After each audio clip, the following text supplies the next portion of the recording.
Just around town because it's really unsuspecting from the outside. It's got stock wheels. The only other thing that'll really give this car away is it being modified in any way is exhaust. But Houston's got so many freaking bar cans running around. No one really has ever suspected this car to have anything done to it, mainly because it's brand new. Second, because no one just flat out expects a four-door family car to come up and have 450 horsepower. It's pretty nice having that in the back pocket whenever you need it, especially when you get dickhead truck drivers trying to act like Billy Badass, but you have to put them in their place.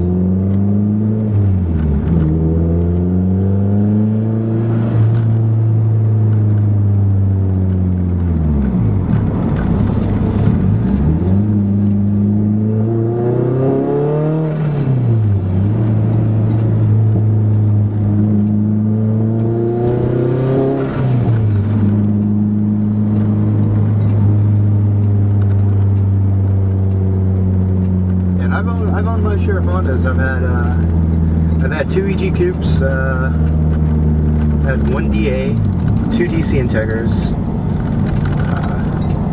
Most of them I really never kept for more than like 3 or 4 months. My DA I had the longest. I had an S2000. That was a fun car. I kind of regret selling that. Had that car back when Inline Pro was starting to get big. And I don't know what it was about that car specifically. It was just, it felt like driving in a coffin. I did not want to get in an accident in it. So I got a deal I couldn't turn down on this car. Took it happy, even happier now.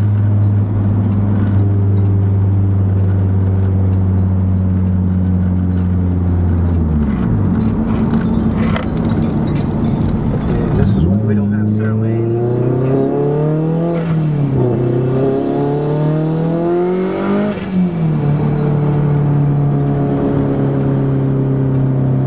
I'm trying to keep this video G-rated as best as I can for the guys on Honda Civic, because I know they have stricter policies and rules against speeding, and although I don't condone it, it is fun every now and then. But like I said, I'll keep it civilized for you guys. Unless by miracle a Z06 or something pulls up, then we can have a little bit of fun.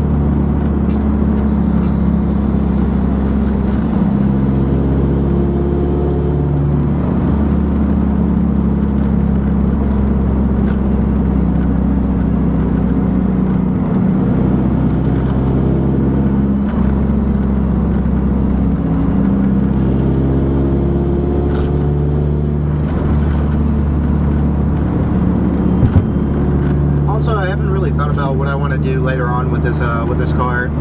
Got an offer to sell it actually about a week ago. 2 dudes are fairly interested in it. I don't know if that says much. I know a lot of people talk a lot of crap about buying cars, but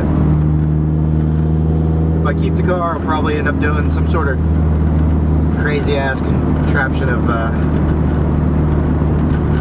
dual ECU setup.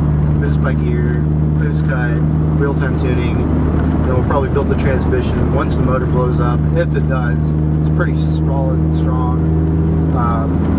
But after the transmission, we're going to try and just beat the crap out of the motor. And if it does go, which depending on how we drive it, that's really the only factor I see limiting this engine's life. It's only got 20,000 miles on it. It's barely broken in. I would say probably built bottom end, built head, shooting for 650 plus, give or take. But those are my aspirations for right now. 450 horsepower. Not big breaking the tranny is my goal for at least the next 2 months. But you know, if it does happen, oh well. We'll go do something big. Make this air to water setup as efficient as possible going down the track. All I need is this car to break or someone tell me I can't do it. And we'll fucking do it, I guarantee it.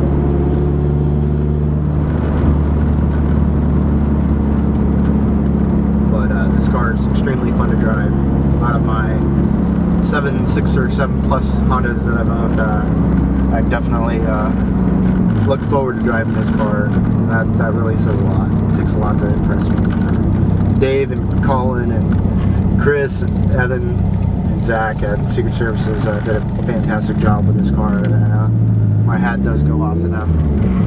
It takes a lot of ingenuity to come up with something like this that until recently only race cars were really using on a regular basis. Now we're introducing air to water setups on a regular basis with street cars. So that's pretty much it. I mean, it doesn't get any better than that. I drove this car to work the other day, drove it back. It was about 55 degrees out. My intake air temps were roughly about 72 degrees with a peak at about 84. But that is just absolutely insane. I've seen B series and a couple of K series on the dyno reading 130 plus IE, which is all the ambient air in the engine bay, and just driving around it, you can definitely tell the pickup in power when it gets cooler. So.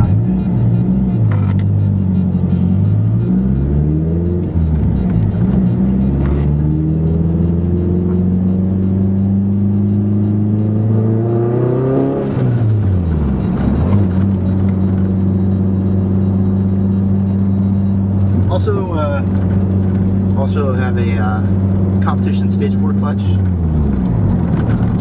Extremely good clutch, very streetable. Highly recommended to anybody that's using any type of force induction application, at least on a Honda. I've used ACT or ACT clutches before on B series, never on a K series. Clutch Master competition, I would say right now, dollar for dollar, as efficient as you can get. It's probably the best clutch on the market. So, gotta give kudos to all the guys that definitely helped us make this happen. Yeah, it's absolutely, it's a blast to drive. I almost don't want the kit to go into production, so I'll be the only one that has it, but Dave's got to eat and everyone else wants booze, so I'll take a hit there.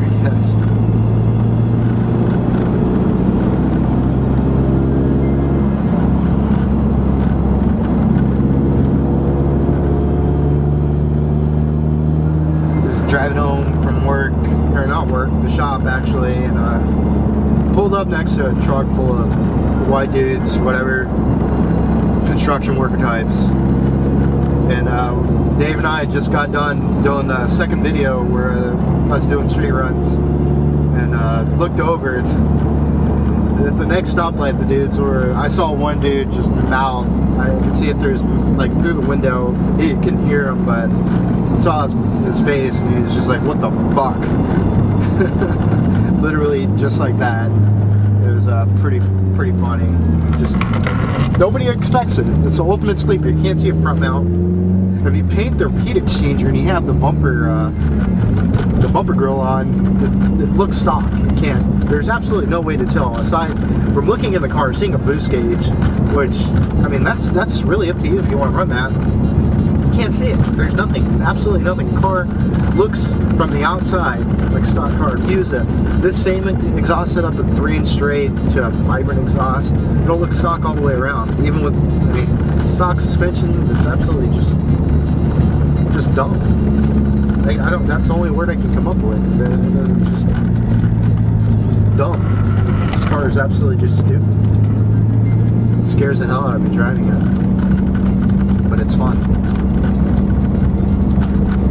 So anyways, that's my video. If you guys have any questions, you can always PM me on a Civic, PA LSV TAC. And that's pretty much it. You guys enjoy your evening.